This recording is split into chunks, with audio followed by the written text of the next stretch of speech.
Thank you Deepina, Thank you, Deepina, इतने अच्छे परिचय के लिए।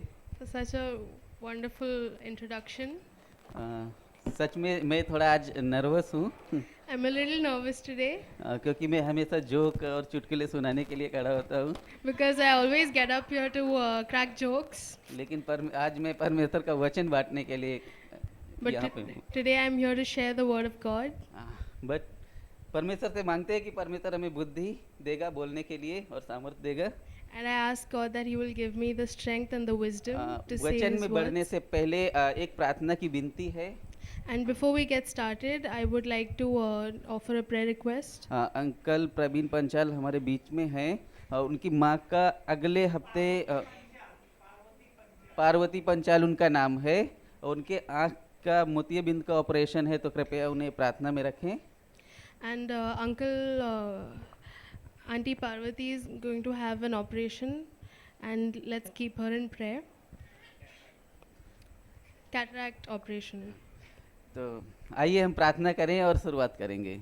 So let's pray and begin. परमेश्वर, हम प्रार्थना करते हैं Father, we pray कि सच में प्रभु हमें बोलने के लिए और सुनने के लिए प्रभु हमें सामर्थ्य देना, that you will help us to listen हमारे and मन speak, को हमारे हृदय को खुले रखना प्रभु। that you will keep our hearts and our minds open. यीशु मसीह के नाम से हम प्रार्थना In करते हैं। Jesus' name we pray. Amen. Amen. Amen. आज का जो वचन है, जब मैं उसे पढ़ रहा था तो वो मुझे बहुत हृदय में टच हुआ। And the word for today, when I was reading it, it really touched my heart. मेरा विश्वास है कि जब आप सुनेंगे तो आपके हृदय को छुएगा। And I believe when you hear it, you will also feel that your hearts will also be touched. और लूक अध्याय 13 वचन 6 से 9 में पढ़ने वाला हूँ। We're going to read from Luke chapter 13, verses 6 to 9. तो अगर आपके पास बाइबल है तो आप मेरे साथ देख सकते हैं। So if you have your Bible with you, please follow with me. फिर उसने यह दृष्टांत भी कहा कि किसी की अंगूर की बारी में एक अंजीर का पेड़ लगा हुआ था। वह उसमें फल ढूंढने आया परंतु ना पाया। तब उसने बारी के रखवाले से कहा, देख, 3 वर्ष से मैं इस अंजीर के पेड़ में फल ढूंढने आता हूँ परंतु नहीं पाता। इसे काट डाल कि यह भूमि को भी क्यों रोके रहे। उसने उसको उत्तर दिया कि हे स्वामी, इसे इस वर्ष तो और रहने दे कि मैं इसके चारों ओर खोद कर खाद डालूं, सो आगे को फले तो भला, नहीं तो उसे काट डालना। And the verse says so. Then he told this parable. A man had a fig tree growing in his vineyard, and he went to look for fruit on it, but did not find any. So he said to the man who took care of the vineyard, for 3 years now I've been coming to look for fruit on this fig tree, and haven't found any. Cut it down. Why should it use up the soil? Sir, the man replied, leave it alone for 1 more year, and I'll dig around it and fertilize it. If it bears fruit next year, fine. If not, then cut it down. जब यह दृष्टांत को हमें समझना है, समझना यह important है कि यह दृष्टांत केवल इजराइल के लिए यीशु मसीह बोल रहे थे। And it's important for us to understand that this particular parable was only for Israel. और यह दृष्टांत में जो अंगूर की बारी है वह दुनिया को दर्शाती है। And the fig tree in this parable, it depicts our world.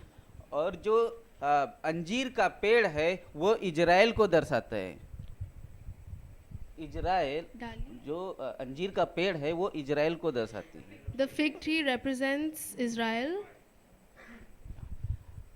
परमेश्वर इजराइल में फल देखने के लिए आते हैं, And God wants to look for fruit in Israel. लेकिन उसमें कोई भी फल नहीं पाते। But he does not find any fruit. और इस दृष्टांत से हम 3 बातें सीख सकते हैं। And we can learn 3 things from this parable. पहली बात है कि इस अंजीर के पेड़ के पास एक खास या विशेष स्थान था। The first is that this particular fig tree had a special important place. अक्सर जब हम खास तरह का बगीचा या खेती करते हैं तो कोई दूसरी तरह की फसल उसमें हम बोते नहीं हैं। So usually when we plant a specific sapling or a tree, we don't in a field we don't you plant other varieties close to it. हमें यह दृष्टांत में एक बात समझना जरूरी है And it is important to understand one thing about this parable. कि खेत का रखवाला स्वयं यीशु मसीह है that the keeper of the vineyard, the one who takes care of it, is Jesus Christ himself. और स्वामी यहोवा परमेश्वर है। And the owner of the vineyard is God our Father. हाँ, उसी तरह हम यह दृष्टांत में देखते हैं कि जो खेत का स्वामी है उसे इस अंजीर के पेड़ से कितना लगाव है। And we see that the owner of this vineyard has really deep affection for this particular fig tree. खेत का स्वामी अंजीर के फलों को पसंद करता होगा, He probably likes figs क्योंकि जो उस अंगूर की बारी में अंजीर के पेड़ को पदवी दी थी वो बेहद अद्भुत था। because he had given space for a fig tree in his vineyard, and that was quite unusual. और इसी तरह इस दुनिया में हम देखते हैं कि जो परमेश्वर में हमें सौभाग्य मिला है, यह स्थान मिला है, यह कितना अद्भुत है। And in the same way, we see the space that God has given us, the place that we have in this world. It's amazing. और जो अनुग्रह हमें मिला है परमेश्वर के पुत्र के द्वारा, क्या यह संसार में है? And the grace that we have received through Christ Jesus, does this world have it? इसीलिए जो कोई परमेश्वर के पुत्र पर भरोसा करता है उसे एक विशेष स्थान मिलता है। And that is why the one who trusts in the Son of God, Jesus, they receive a special place. क्योंकि यशाया 43 वर्स 4 में लिखा है कि मेरी दृष्टि में तू अनमोल और प्रतिष्ठित ठहरा है और मैं तुझसे प्रेम करता हूँ। Just as it says in Isaiah 43 verse 4, since you are precious and honored in my sight, and because I love you, I will give people in exchange for you, nations in exchange for your life. हम परमेश्वर की दृष्टि में अनमोल हैं We are precious in the sight of God, क्योंकि हमें दिए गए मौके के आधार पर हमारा न्याय होगा। because based on this chance that we've been given, we will be judged. अक्सर हम उन बातों के बारे में सोचते हैं या चिंता करते हैं जो हमारे पास नहीं होती है। And often we wonder and we worry about the things that we don't have. जो मौके हमें दिए गए हैं उन मौकों को हम भूल जाते हैं या नज़रअंदाज करते हैं। We forget or ignore the opportunities or the chances that we receive. और जैसे कि मैं कहूँ कि साइकिल वाला मोटरसाइकिल की अपेक्षा करता है, मोटरसाइकिल वाला कार की अपेक्षा करता है, कार वाला हवाई जहाज की अपेक्षा करता है। And in a way, it's like the one who owns a cycle wants a bike, the one who owns a bike wants a car, the one who owns a car wants a plane. लेकिन हम ये भूल जाते हैं कि जो अभी मेरे पास है मैंने उसका कैसे इस्तेमाल किया है। But we forget to think, how am I best using what I have right now? जो हमारे पास है उसका इस्तेमाल करेंगे तो ही हमें बड़ी चीजें मिलेंगी। And if we rightly use what we have right now with us, only then we'll get something better. लेकिन जैसे मैं उदाहरण दूं कि जो आज मैं नौकरी कर रहा हूं, मुझे एक अच्छी नौकरी मिलेगी तो मैं और पैसे कमाऊंगा और मैं संडे को चर्च में अच्छे से आ सकता हूं। And for an example, I can say, suppose the job that I'm working with right now, if I were to think that if I got a better job, I would be able to come to church more prepared and looking better. But लेकिन ये जो अभी नौकरी कर रहा हूँ उसमें रविवार को छुट्टी है, फिर भी मैं सोचता हूँ कि मुझे एक दिन छुट्टी मिलती है, मैं क्यों नहीं आराम करूँ। And even now, when I have this job where I have a holiday on Sunday, I still think that if I have a holiday on Sunday, why don't I just rest? लेकिन हमें ये जानना जरूरी है कि जैसे हैं परमेश्वर हमें वैसे स्वीकार करते हैं। But we need to understand that just as we are, God accepts us.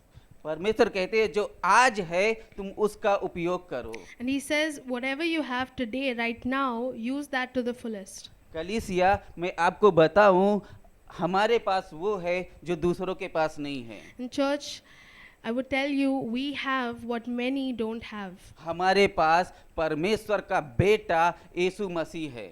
We have the Son of God, Christ Jesus, who a lot of people don't have. यही वजह है कि आज हम सबके पास एक विशेष स्थान है। And this is the reason why we have a special place today. हम मसीह यीशु के साथ इस विशेष स्थान का आनंद मनाना है। And we need to rejoice in this special place that we've been given with Christ Jesus. और इसी में दूसरा पॉइंट है, असफलता विनाश को बुला लेती है। And the second point is that unsuccessfulness invites destruction. कोई भी जो हमेशा लेता रहता है वह बना ना रहेगा। Whoever always keeps receiving will not stand firm. इस अंजीर के पेड़ की गलती एक ही थी कि वो हमेशा ले रहा था लेकिन कोई भी फल अपने स्वामी को दिया नहीं। And the only fault of this fig tree was it kept receiving from its owner, but it wouldn't give any fruits. पिछले 3 साल से वह स्वामी की बारी से खाद पानी और उसे जो भी फल देने के लिए आवश्यक चीजें थी वो सारी चीजें ले रहा था। The owner of the farm kept giving this fig tree everything that it needed to bear good fruit: sun, rain, good fertilizer. लेकिन वापस कभी कुछ दिया नहीं। But the fig tree did not give anything back, did not bear fruit. आज हम मसीह लोग भी ऐसे 2 प्रकार के होते हैं। And today we have Christians who are of two types.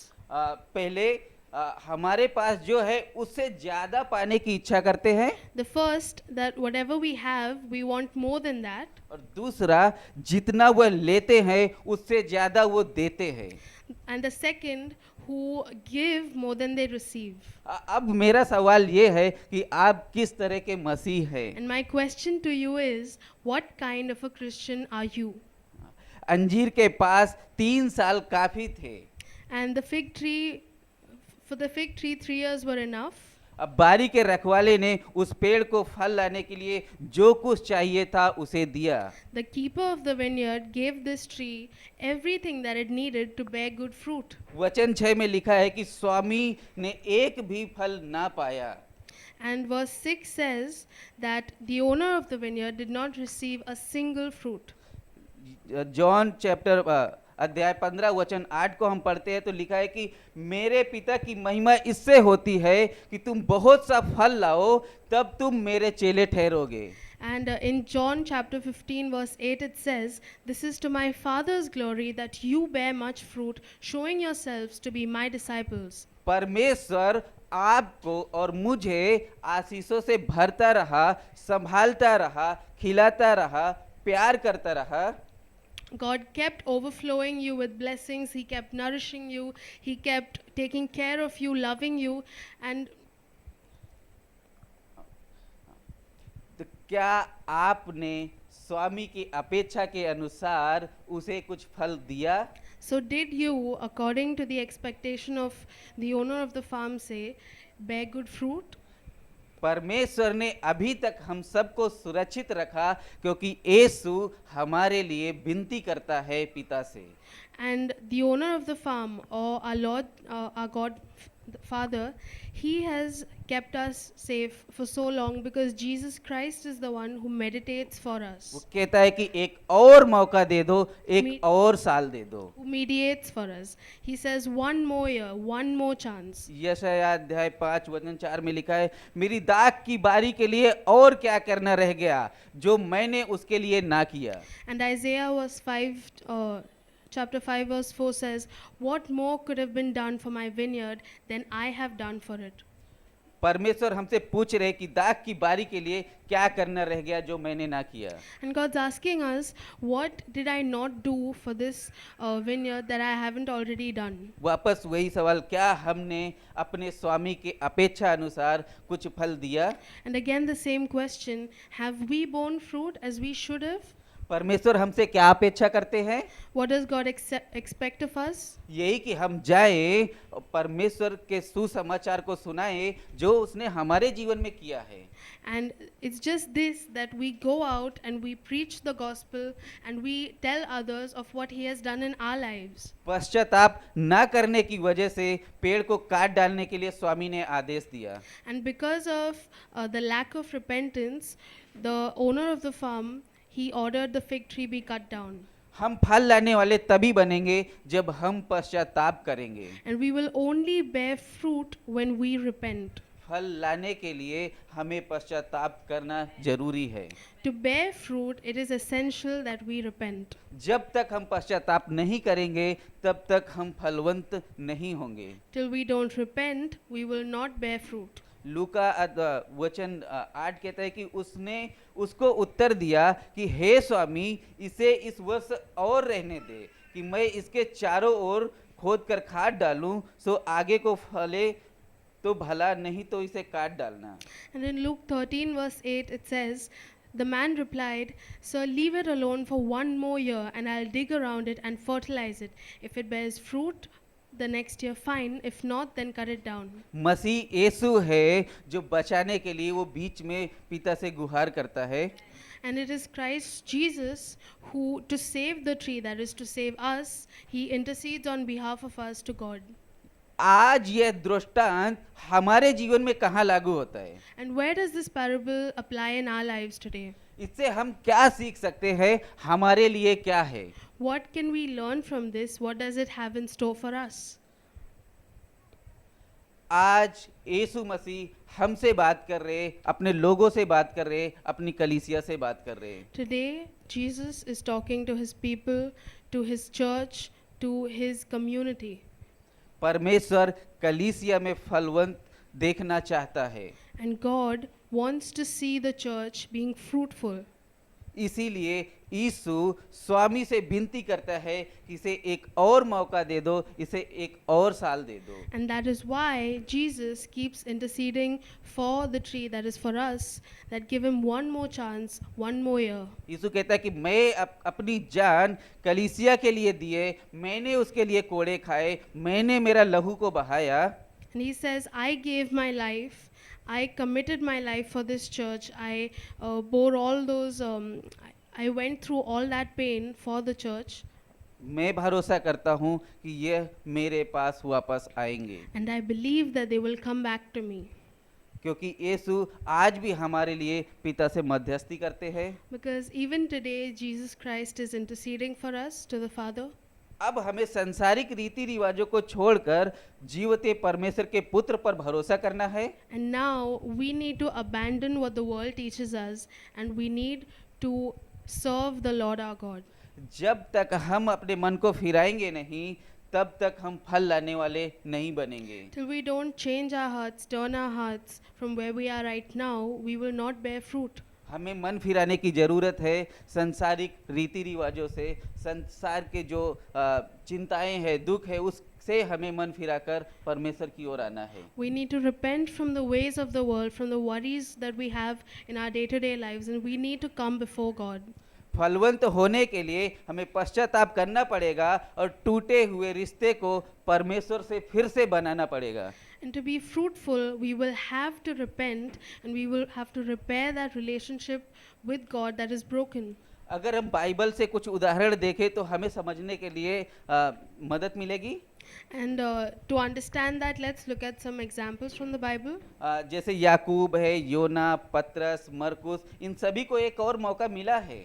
As we look at Jonah, John, Mark, Luke. पतरस ने यीशु का इनकार किया, फिर भी उसे एक और मौका मिला। Peter, he denied Jesus, and still he received another chance. योना परमेश्वर के उद्देश्य को पूरा करने से भाग रहा था, लेकिन उसे एक और मौका मिला। Jonah was running away from fulfilling the will of God, but still he received another chance. अब मरकुस जो पहली मिशनरी यात्रा में आधे रास्ते से वापस आया, And Mark, who came back from his first missionary trip halfway, और उसके वजह से उसे दूसरी मिशनरी यात्रा में पौलुस साथ नहीं ले जाने का फैसला किया, and Paul was not going to take him on the second trip because of that. पर 2 तीमुथियुस अध्याय 4 वचन 11 में लिखा है, केवल लूका मेरे साथ है, मरकुस लेकर आ, क्योंकि सेवा के लिए वो बहुत काम का है। And then in 2 Timothy 4:11 it says, only Luke is with me, get Mark and bring him with you, because he is helpful to me in my ministry. हम यहाँ देखते हैं कि पौलुस मरकुस के प्रति धीरजवंत नहीं था, And we see here that Paul was not patient towards Mark, लेकिन परमेश्वर मरकुस को तैयार कर रहा था। but God was preparing Mark. परमेश्वर मरकुस के प्रति दयालु था। God was merciful towards Mark. परमेश्वर है जो हम सबको एक दूसरा मौका देता है। It is God who gives us all a second chance. किसी को एक बार, किसी को 2 बार और किसी को बार-बार। And for some of us, it's once or twice or again and again and again. और जब हम जो मौका हमें मिलता है, हमें उसे गंवाना नहीं है। And when we receive this chance, we shouldn't take advantage of it or lose it. अपने सच्चे हृदय से परमेश्वर के पास आना है और अपने रिश्ते को वापस बनाना है। And being truthful in heart, we need to come before God and we need to mend that relationship. क्योंकि अगर हम इसके पहले वचन 1 से और वचन 5 तक पढ़ेंगे, Because if we read from verse 1 to 5 in तो this वहाँ लिखा है chapter, कि अगर तुम मन नहीं फिराओगे तो तुम इसी रीति से नष्ट हो जाओगे। it says that if you don't turn your heart, then you will be destroyed. तो अगर आज तक हम हमारे जीवन में कोई भी फल नहीं देखा है, So if until today we haven't seen fruit in our lives, तो हमें मन फिराकर सच्चे परमेश्वर की ओर अपने मन को लगाना so we है। need to turn from whatever we're doing and we need to go before God. हमारे रिश्ते को बनाने के लिए पूरे मन से हमें पश्चाताप करने की जरूरत है। To repair that relationship, we need to repent completely with an honest heart. क्या चीजें हैं जो हमें पश्चाताप करने से रोकती है? What are the things that prevent us from repentance? शायद हमारा घमंड, या हमारे पैसे का लालच, या हमारी पोस्ट जहाँ हम काम करते हैं। It could be pride, it could be greediness, it could be wanting better things. क्या है जो हमें सच्चे परमेश्वर के पास आने से हमें रोकती है? What is it that stops us from approaching the true God? हमें अपने आप को जांचना है और उस चीज़ों से हमें मन फिराना है। We need to examine ourselves and we need to turn from all of those things, repent. तभी हम परमेश्वर यीशु के साथ हमारे रिश्ते को बना पाएंगे। And only then will we be able to establish a relationship with Christ. परमेश्वर हमारे लिए प्रार्थना करता है, इसका सबसे बड़ा उदाहरण मैं हूँ। And an example that God truly does, Jesus truly does pray for us is me. क्योंकि जब मैं गांव से मुंबई आया, Because when I came to Mumbai, मेरे दोस्त ने मुझे बुलाया my friend called me over. और मैं आया, और जब मैं मुंबई आया तो उसने मेरा फ़ोन उठाना बंद किया। And when I came to Mumbai, at first he stopped picking my calls. मैं बहुत परेशान हो गया। मैं मुस्कान हम 2-3 दिन इधर उधर भटकते रहे। And I was really troubled. Muskan, my wife, and I, we just kept roaming about for 2-3 days. हमारे पास कोई भी आशा नहीं थी। We had no hope.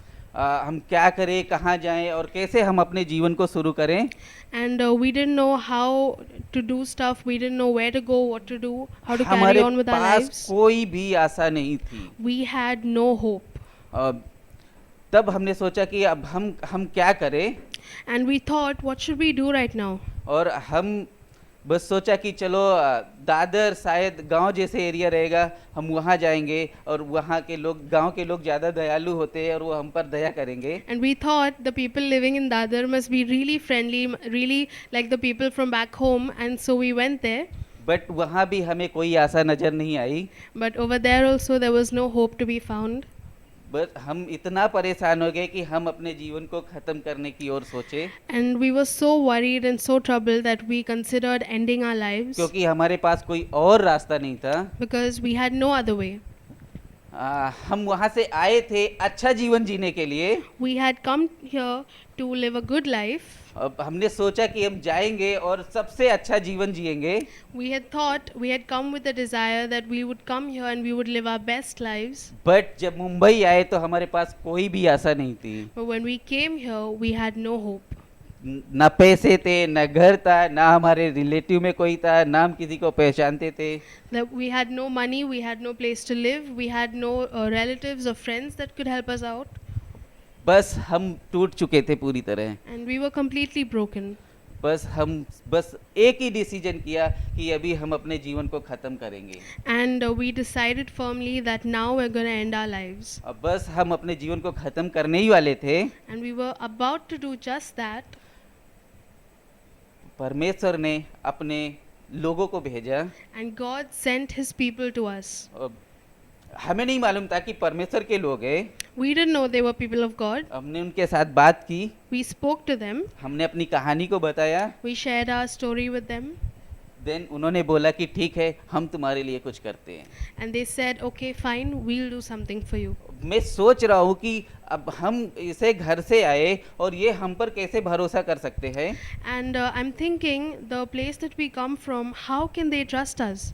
But जब हम उन आंटी के घर गए और हमने वहाँ देखा कि वो एक मसीह के पीछे चलने वाले लोग हैं। When we went to their home and we saw that they were followers of Christ. उन्होंने हमें यीशु मसीह के बारे में बताया, They introduced us to Jesus. वो हमको चर्च लेके आए They brought us here to church. और तब हमारा जीवन बदल गया। And that was when our life changed. और आज मैं आपके सामने खड़ा हूँ। And today I can stand before you. तो परमेश्वर है जो हमारे जीवन को बदलता है। It is God who changes our lives. हमें जब हम अपने संपूर्ण मन से परमेश्वर पर भरोसा करते हैं, When we trust God with our entire heart, तब परमेश्वर हमें बदलता है। that is when He makes a change in us. हमें बढ़ने के लिए फलवंत होना जरूरी है, And in order to grow, we need to be fruitful. क्योंकि अगर हम फलवंत नहीं होंगे तो विनाश को बुलाते हैं हम। Because if we are not fruitful, we invite destruction. But यीशु है जो हमारे लिए उसने सब कुछ पूरा किया। But it is Jesus who fulfilled every single requirement for us. उसने हमारे लिए कोड़े खाए, He bore those lashes. उसने अपने आप को क्रूस पर मारा, He bore the death of the cross. उसने अपने देह को तोड़ा He gave His body for us, ताकि हम सब एक साथ मिलकर फल ला सके। so that all of us together might bring fruit. Thank you so much. Thank you.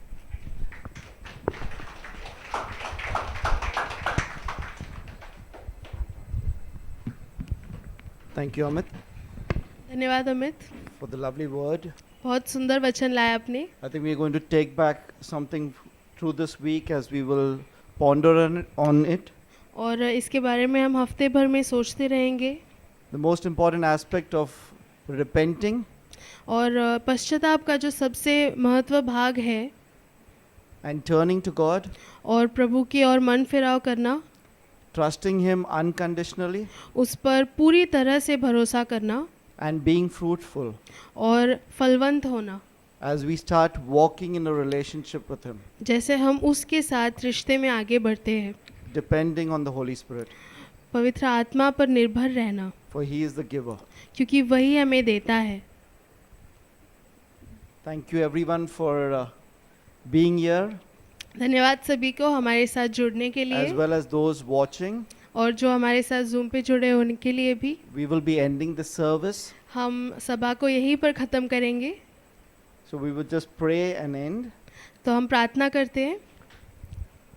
I pray, Lord, प्रभु परमेश्वर, that this word that has been shared हम प्रार्थना करते हैं ये वचन जो बांटा गया है would touch our lives, वो हमारे जीवनों को छुए, and you would work within our lives और तू हमारे जीवनों में कार्य करे, and bring out the plans and purposes और अपने योजनाओं को तू हमारे जीवन में फलवंत करे, you have for each one of us, जो तूने हम सभी के लिए तैयार किया है, because you have chosen us, क्योंकि तूने हमें चुना है, because you have loved us first. क्योंकि पहले तूने हमसे प्रेम किया है।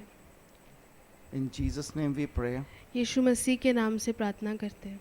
May the grace of our Lord Jesus Christ, प्रभु का अनुग्रह, may the love of the Father, पिता का प्रेम and the fellowship of the Holy Spirit और पवित्र आत्मा की संगति be with you आपके साथ रहे, today and always. आज और हमेशा। Amen. Thank Amen. you.